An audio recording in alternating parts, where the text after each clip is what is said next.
Hello everyone. In this particular presentation, I'm going to deal with the topic duties and responsibilities of citizenships. Like if one person is a citizen, that what are the moral duties or normal duties and responsibilities that person hold. The prerequisites are the Indian Constitution, Article 5 to 11, Citizenship Act 1955, its related amendments, Immigration Expulsion from Assam Act 1950, and Assam Accord 1985. Now, these are the board objectives which the entire presentation covers. To understand the basic concept, duties, and responsibilities of citizenship, to understand the privileges of citizenship, to understand the responsibilities of citizens, to contextualize the importance of being citizens in present context. Now, what are the legal duties of a citizen? Each of us belong to many communities, neighborhood, town, city, school, church, state, community.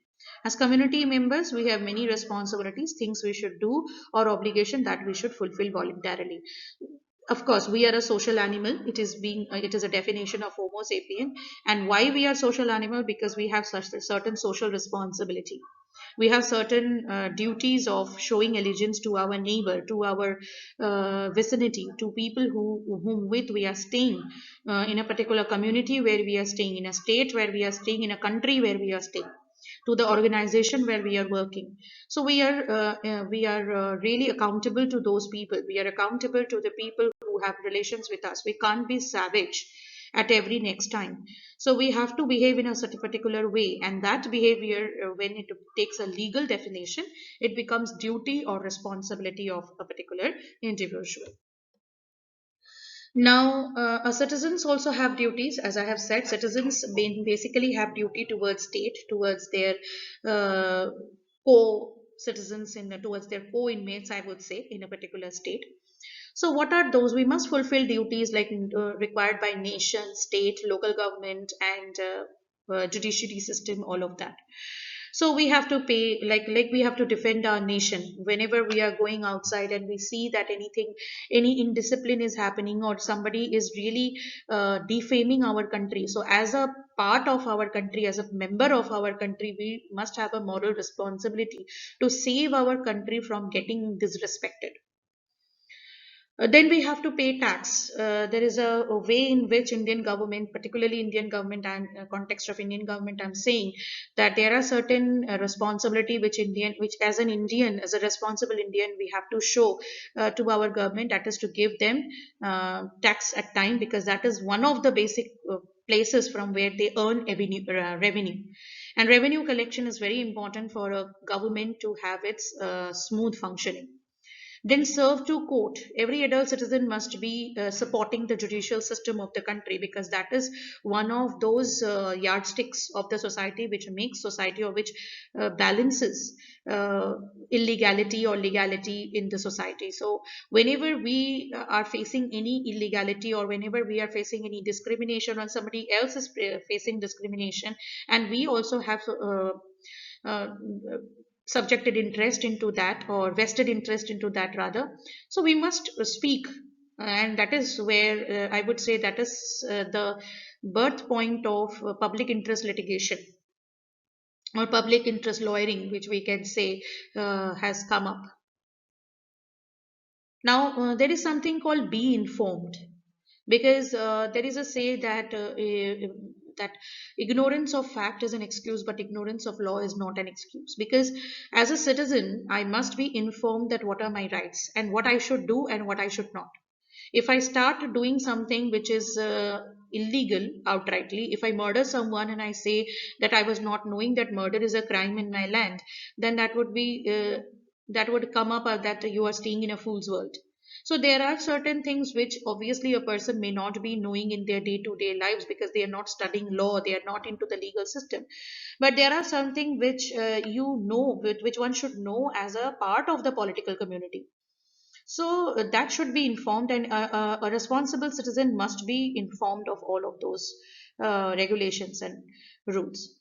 Now, speak up and vote. Vote is something, a fundamental right of any citizen. For India, also in India, also Indian citizens have a fundamental right to vote.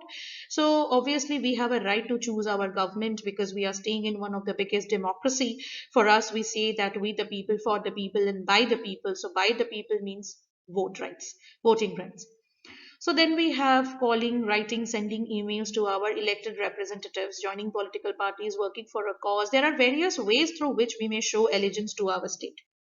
It is not that there is any defined paradigm or there's any defined premises that these are some of the facets where you can show allegiance towards their to your state. You are just watching TV and you are supporting your nation is a way you're showing your allegiance. You're going outside and you are seeing that someone is speaking or having a bad mouth about India. So you can also go to that person and question that on what ground you are bad mouthing about our country, about my country. If you have proper proof, then please show it, otherwise shut your mouth. So this is the way also you can show allegiance. Or you are writing something, you're writing an article and you are just putting the facts in front. Just for the sake of defaming our own nation, we can't defame. But at the same time, of course, if somebody is going doing wrong, if some practice is going wrong, we should speak up. We should, even if within a country, if a state body is doing something wrong to an individual, if something is going wrong, then we as a responsible citizen have the right to interfere in it and say, obviously, whenever we should not interfere in somebody's private life, because that would have again hamper that person's fundamental right, that is right to privacy. But apart from that, apart from the set of private rights, we have certain civil and formal rights also, so that in that domain we can very well speak. Respect others' rights. As I have said, we have something called right to privacy, and obviously we should respect right to privacy. We should not intervene somebody's private life. We should not pierce that private life. So it may be right to life. It may be right to choose the way we want to live. It may be property rights and something. These are some personal set of rights which normally we should not enter. Of course, we can enter where something outrightly wrong is going on, but that too, if it is following the rules and regulations, and if it is not unruly, then obviously we can't enter. Then somebody else is littering or vandalizing or being disrespectful. That is also something wrong, and we as a dutiful citizen must stop that. So respect diversity. That is very much true for India. India is unity in diversity. India has so many states, and every state have so many cultures, so many language, so many practices.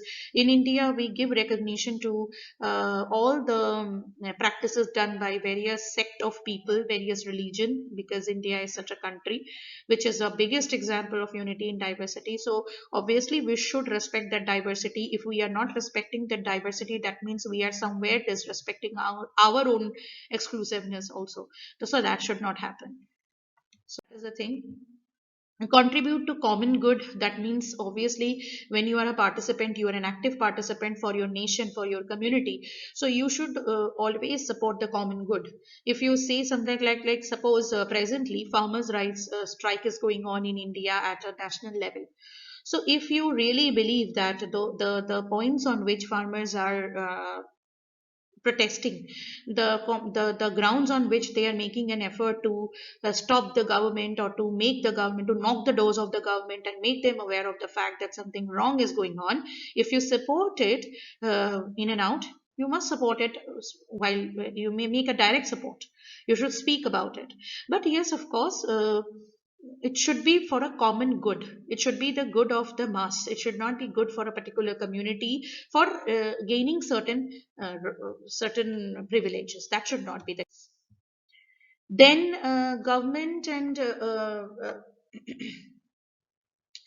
obviously we should help the government. We should help the government to run their governance in a smooth manner, so that all their day-to-day practices, day-to-day governance goes in a particular way.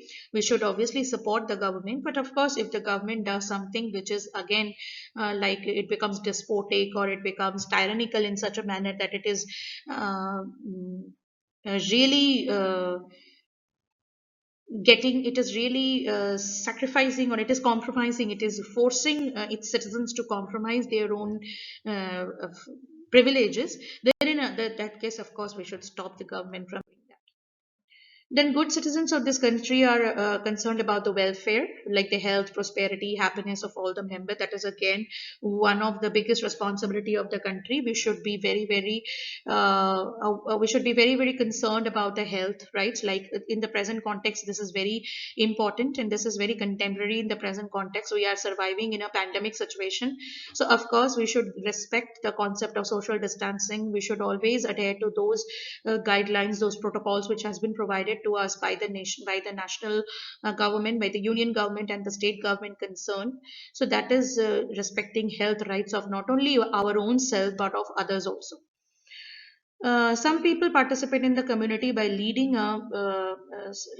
some institution. It may be a school, it may be a college, it may be a university, it may be a research institute, whatever it is. But if you have leadership quality in yourself, so you can do that. You can serve the nation by making the subjects of the nation powerful, by teaching them, by making them aware of their rights, by making them aware of the kind of privileges they have. Now, at the end of this particular slides, which gives us a bird eye view of the responsibilities and duties which citizens have, these can be the plausible questions which may come up as practice questions. So, what is meant by responsibilities and duties of citizens? What are the various duties of citizens which we have? What are the various privileges our citizenship offers? And how important is citizenship responsibility, citizenship for an individual? So basically, these are the questions which may come in Indian context. The duties, the responsibilities are known as fundamental duties, and the privileges are known as fundamental rights. But apart from that, we have other set of rights also, which is given in Indian Constitution. Which is not the fundamental rights, but it is directive principles of state policy. That is also there, but in some other slide we may talk about it in an exhaustive manner. Thank you so much for a patient hearing. Hope to see you in my next presentation. Thank you so much.